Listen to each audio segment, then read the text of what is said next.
কথা বলেন।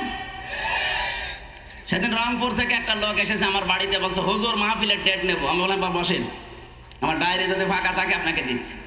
চা নাস্তা দিলাম, বিস্কিট দিলাম।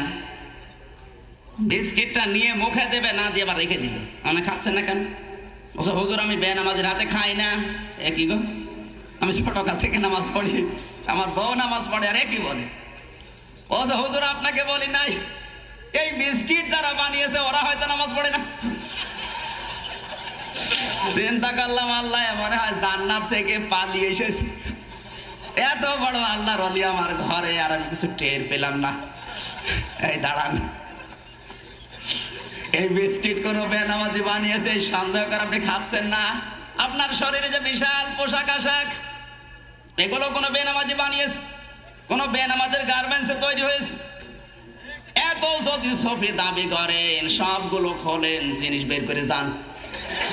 কথা বলেন,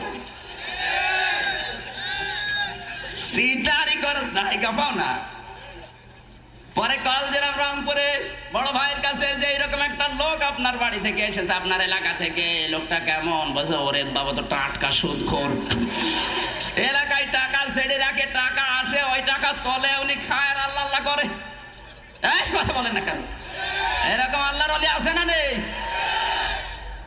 কুষ্টিয়ার বড় বাজারে যেখানে আমি জমান নামাজ পড়াই, একটা লোক শুধু জিকির করে, কোনো কাজ করে না।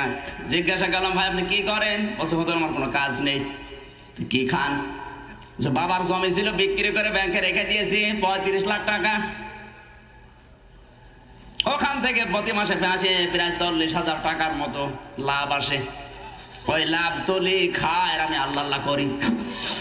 আমি ভাবলাম আরে ভাই এত সুদ, এত কবির আগে না। বলছে হুজুর আমি জানি,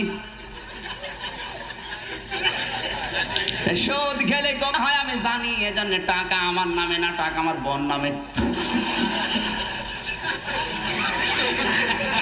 কত রকমের সিটারি চলছে দেশে গো।